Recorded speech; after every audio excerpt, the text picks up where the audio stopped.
What up, True Crime fam? Y'all see we got Dr. Insanity, yo. Y'all hit us up, tell us to do this one. Thriller. Wife realizes police found husband's dead body. You're not gonna get away with it. He ain't about to get away with it, man. Y'all already know how it go. Man, get your snacks and kick back, man. Let's chill out and see what's going on. Alright, here's the deal. You're being charged for murder.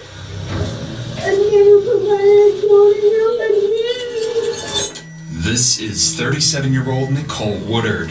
Just 48 hours ago, police discovered her husband, Daniel Rayburn, brutally beaten and deceased in the yard of his own home. Damn. Neighbors say that they heard some subjects arguing and possibly one gunshot last night.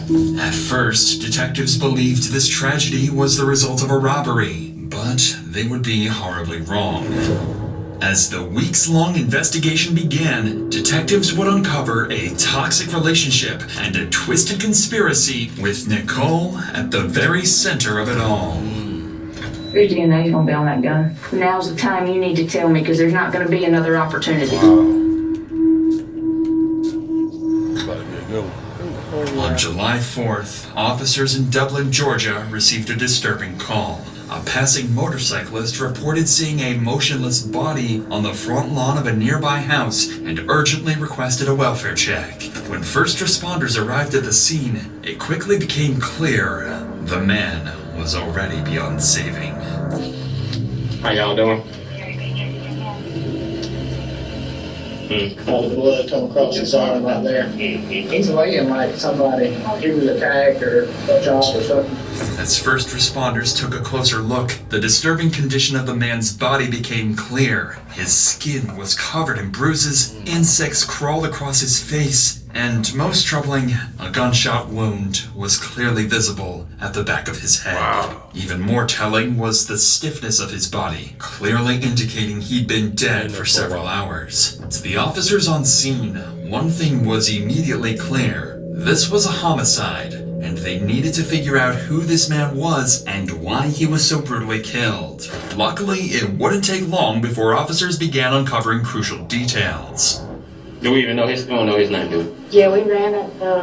That's as far as that. Okay. We haven't positively identified him. 26 right here. Off that 28 that was ran at this location. Who would come back to? 26 then come back to a Daniel Rayburn, Dublin. They have Eagle Football Park address. The victim was quickly identified as Daniel Rayburn, a 40-year-old father and the homeowner himself. With this in mind, officers would approach Daniel's neighbors, who would reveal information that would prove crucial to solving this case later on. 26 radio 09 clear. I'm so sorry. Have y'all been home all day? Been to the grocery store. Have y'all heard anything over there? No. Like today? Did he live by himself or do you know? A lady lives there. Later lives there. There's a man deceased in her yard. He what? Yeah, he's dead right there. In her yard? Yeah. Is he black? Daughter said There's somebody arguing. last night. There's not. That's making his body hard. Right. How me I look? She said, Mama, it went firecrackers. She said it was a gun. Come here. You see his body? That's what it Talking about right was. here near the court. Yeah. Oh, wow. This So- lady lives there with him. Man, she can't. That's the same lady that came. Of course, her name is Nicole. Nicole? Yeah. Is she younger or older? Or? She's younger than us. So I'm 43, so she might be in her early 30s, early to mid 30s.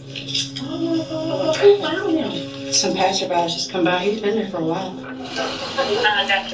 Probably since last night. Right. Over here, and about 1 a.m. heard one shot. There's supposed to be a female that resides here by the name of Nicole. White female. You know? See if she's inside. Yes. We'll knock on the door and then see if it's unlocked. We can see and we do a welfare check. Officers didn't know who Nicole was yet, but she would become a very familiar figure over the coming days. Without wasting any time, officers moved to search Daniel's home, and what they would find inside would soon blow the case wide open. Let's get back to the investigation. Officers were about to search Daniel's home, aware there could be another victim, or even someone dangerous hiding inside. See if the door locked. Unlocked. On unit 303. Police department. Police department. Police department.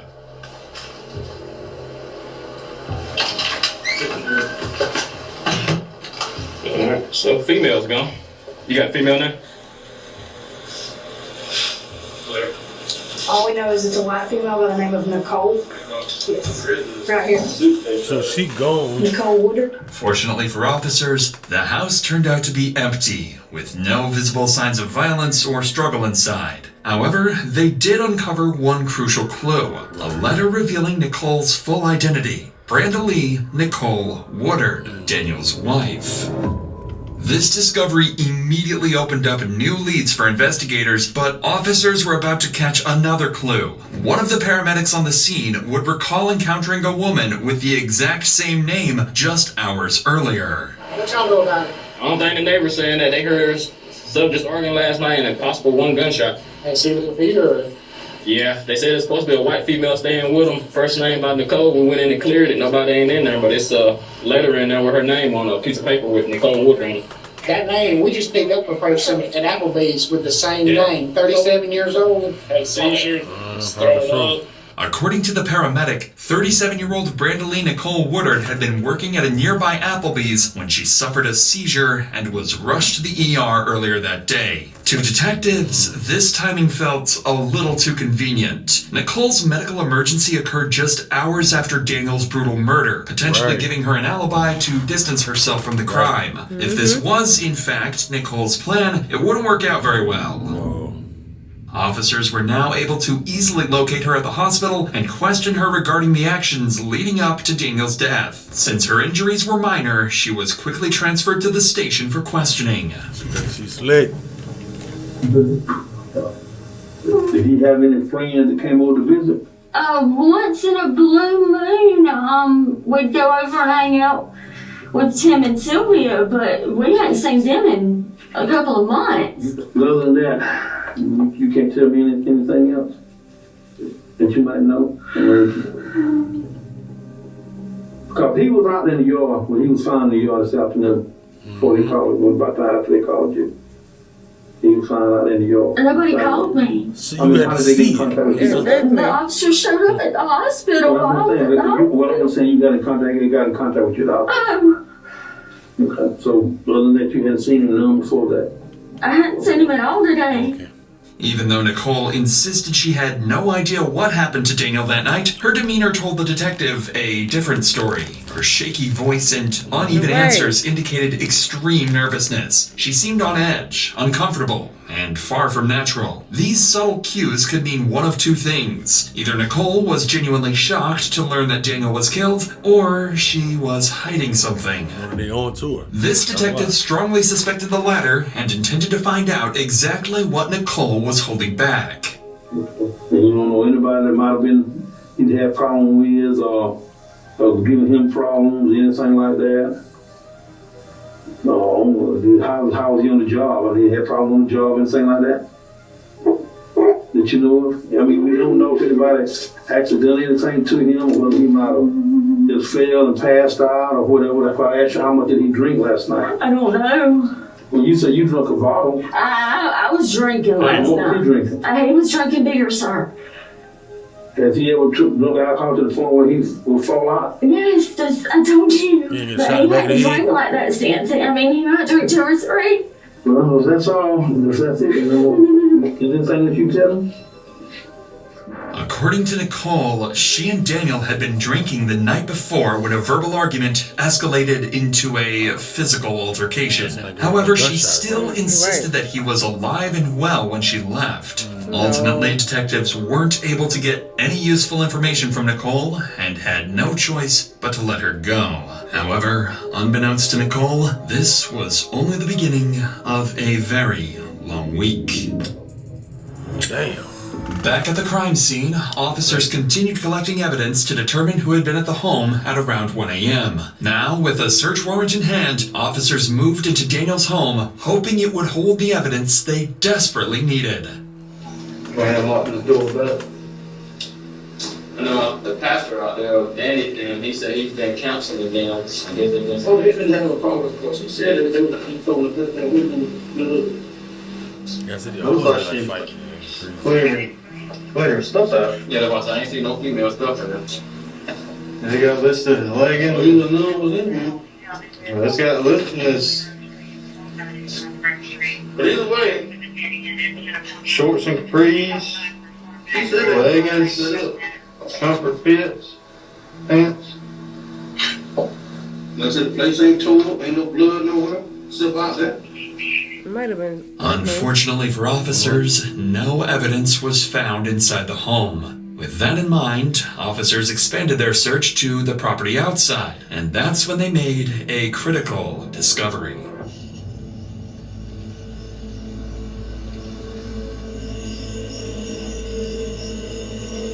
Hey, cool. Let's get the dread. Yeah, it's down early. You're saying something like that, something trying to find Social Security with bottles. A severed dreadlock was found just feet away from where Daniel was killed. The hair clearly didn't match Daniel or Nicole's hair type, confirming that someone else besides Nicole was present that night. Detectives now needed to identify who this unknown person was and figure out if Nicole might know who he is. But while detectives were finishing up their search at Daniel's home, his family arrived at the scene and officers had to break the tragic news. How's it going? Can I help y'all with something? Yeah, this is my son. Hey, Mr. D. Dang. Go. Doing all right? Yeah, I remember you, but I can't remember your name right now. Matthew Allred. We had pacifier, see somebody laying down, and they called me out here, and that's when I seen him. Was he married or anything? You were living with him. What was that woman's name? He's in the cold water. What the cold Dang. water bitch. Stephen. Although the family's comments about Nicole were somewhat vague, one thing became clear. Daniel and Nicole likely had a deeply troubled relationship, but suspicions alone weren't enough, and officers needed solid evidence if they were going to identify Daniel's killer. Before wrapping up for the day, investigators would review surveillance footage from the neighbors across the street and spotted Nicole leaving in her dad's car earlier that morning. Additionally, when police analyzed Nicole's phone records, they discovered that she had placed a call shortly before Daniel's murder. With suspicions now firmly centered on Nicole, investigators began questioning her acquaintances to find out what they knew about her troubled, deteriorating relationship with Daniel and potential involvement in his death. That's when they first heard the name Misty Edge, a friend of Nicole's who, as it turned out, had received a visit from her just hours after the murder.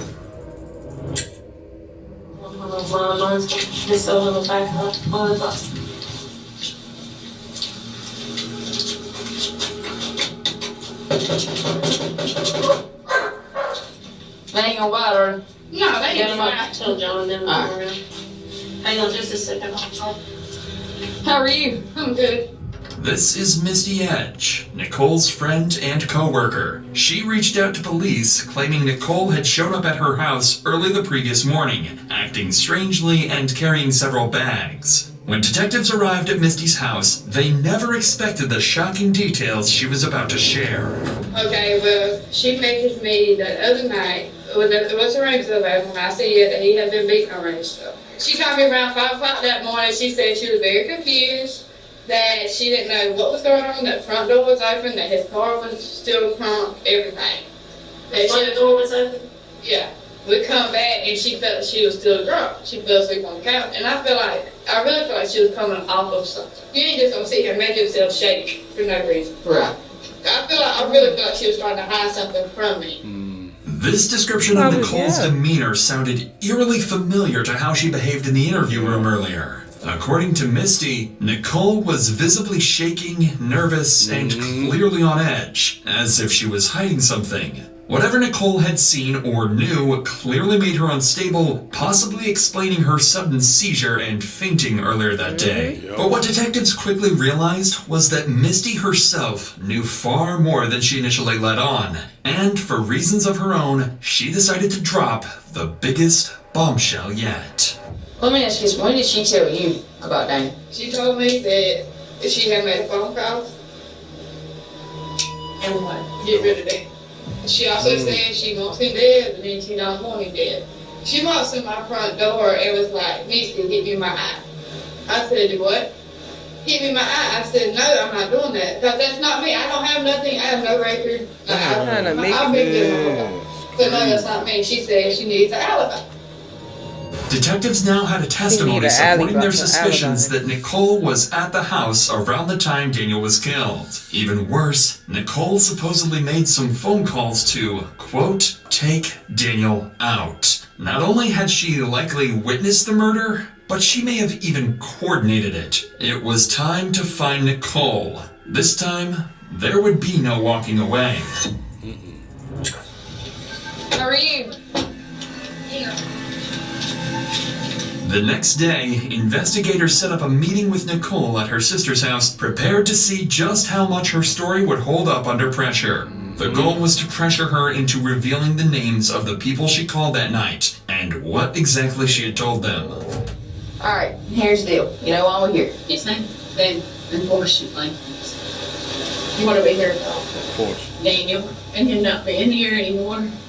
And y'all suspect because of the fact that me and him have been fussing and fighting and stuff so much lately that I may have had something to do with it, and I swear I don't. I told him at times, yeah, you're going to keep on beat your ass or some shit like that, but I swear I've never put my hands on him. The furthest I've done is I pushed him backwards. I've never put my hands on him, and I never would. You had somebody else do it. Back in November, I was in Wings. Although detectives hadn't openly accused Nicole of anything yet, she immediately began defending herself, almost as if she knew suspicion would inevitably fall on her. Her husband had just been brutally murdered, yet Nicole seemed less concerned with helping the investigation and more focused on clearing her name. Has anything been physical since then? No.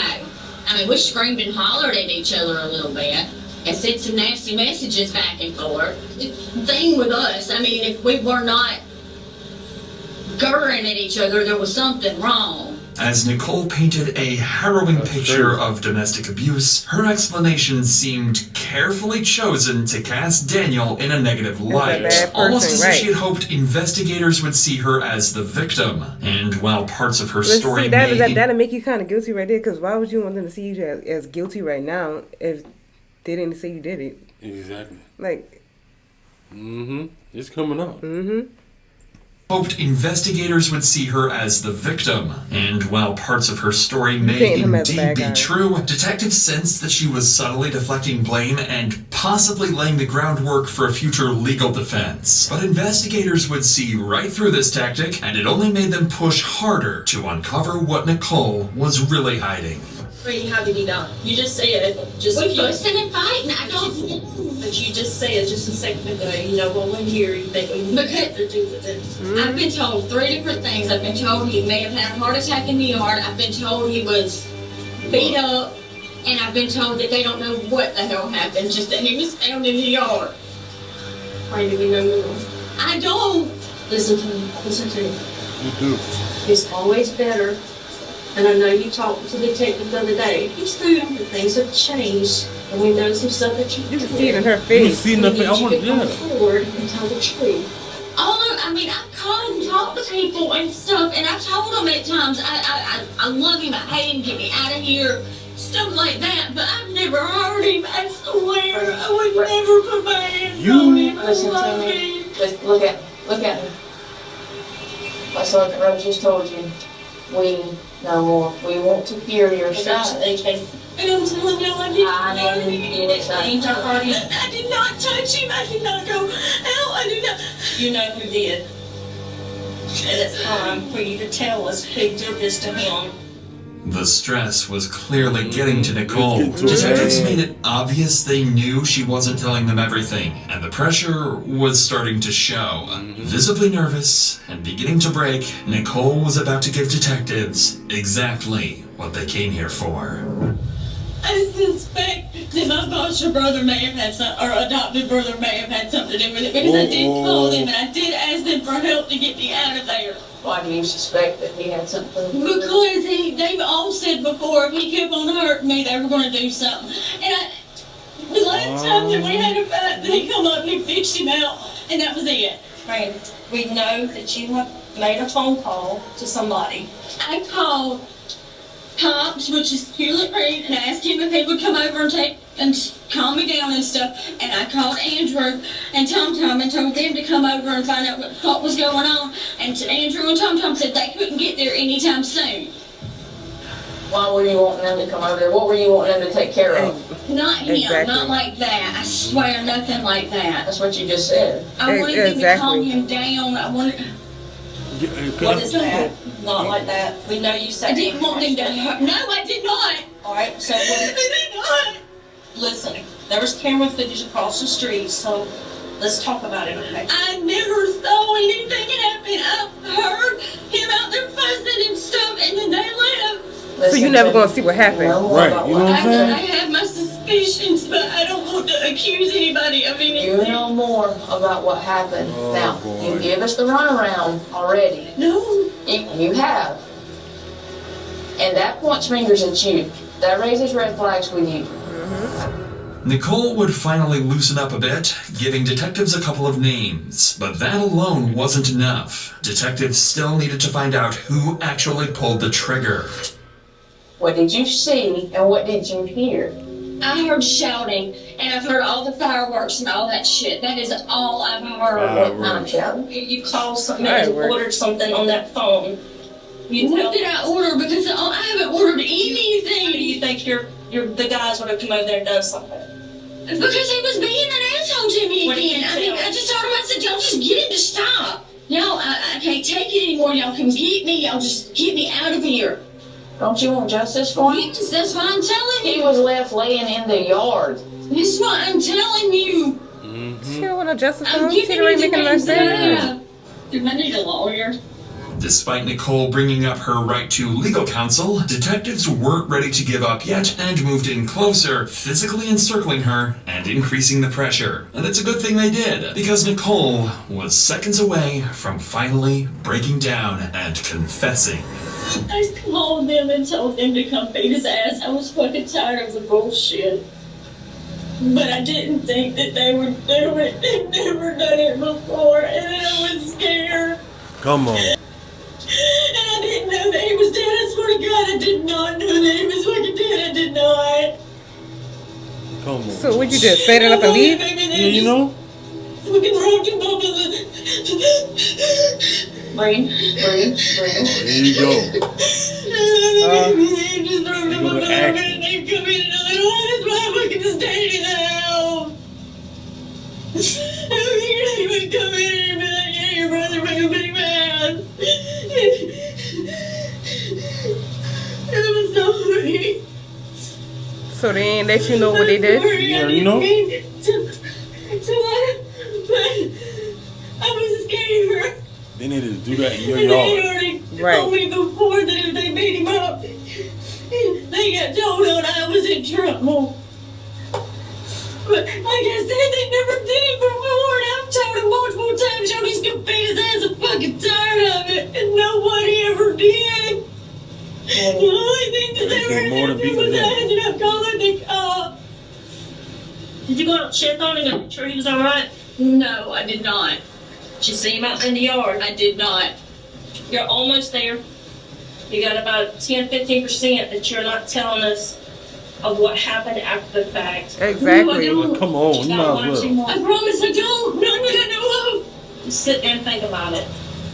Even if parts of Nicole's story were true, her overwhelming emotional reaction seemed driven more by panic and fear than Yeah. genuine sorrow. And by now, detectives had everything they needed to move forward, and Nicole would be arrested and taken to prison.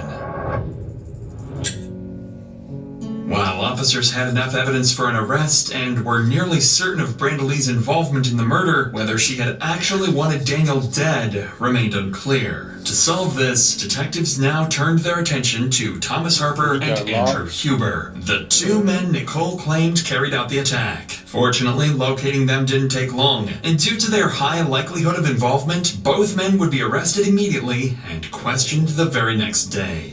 During their arrest, police discovered a piece of clothing with bloodstains at Andrew Huber's residence. After running a DNA test, this would prove to be Daniel's blood, confirming that Andrew was present that night, and he would be charged with murder. Still, there was one person left, and a final nail in the coffin for Nicole. Her adopted brother, Thomas Harper. During his arrest, officers discovered a handgun along with 4 spent casings directly matching the bullet fired into Daniel's head. On top of that, the dreadlock found at the crime scene would turn out to be a direct match to Thomas himself. Neither Andrew nor Thomas ever claimed Nicole was outside during the fight. However, police could confirm that Nicole had seen Daniel leave and heard gunshots. Yet she never checked on him and never called 911. Instead, she simply walked away, choosing to protect Andrew and Thomas. This, paired with Misty's disturbing witness statement and the phone logs confirming the timeline, was more than enough evidence for police. Nicole may not have pulled the trigger herself, but she set it all into motion. And because of her actions, Daniel was killed. In the end, justice caught up with all 3. Andrew Huber was convicted of felony murder and sentenced to life in prison without the possibility of parole. Nicole and Thomas Harper both pleaded guilty to voluntary manslaughter, likely receiving sentences ranging anywhere from 10 to 20 years in prison for their roles in Daniel's brutal death. Damn. Crazy word. It must have been a toxic couple or something. He had to be arguing all the time and fighting like that. And right. So I wonder, was before they unalived him outside, was they kind of tussling or something? Right. I wonder But because the boy locked him out his head like. Yeah, just sitting on the ground, laying on the ground. I mean, but you told him to come beat him up. Why did he decide just to go ahead and? She probably told him to do the other thing. You never know. So And she not telling the truth because you thought you so-called claim that you thought that he just fight him and that's that, but you didn't call and ask like what happened at the fact, or you didn't try to call him and see like. Go outside, go outside to see what's going on or nothing. So it's kind of making it seem like you did, allegedly text them and say, do that. But I don't know. It'll all come out though. Coming out. What's your thoughts? It'll definitely all come out. Somebody gonna start talking when it. I don't know if they already had the court yet for this, but it'll come out. Yeah. Y'all let us know your thoughts down below. How y'all feel about this case? Like. Right. What are your thoughts on it? If you want to know, fam, y'all already know what to do. Like the video up, drop some comments. What other videos y'all want to see, drop them below. Other than that, check out the rest of the videos like y'all do. Kick back, relax. We catch you next video. Catch y'all next one.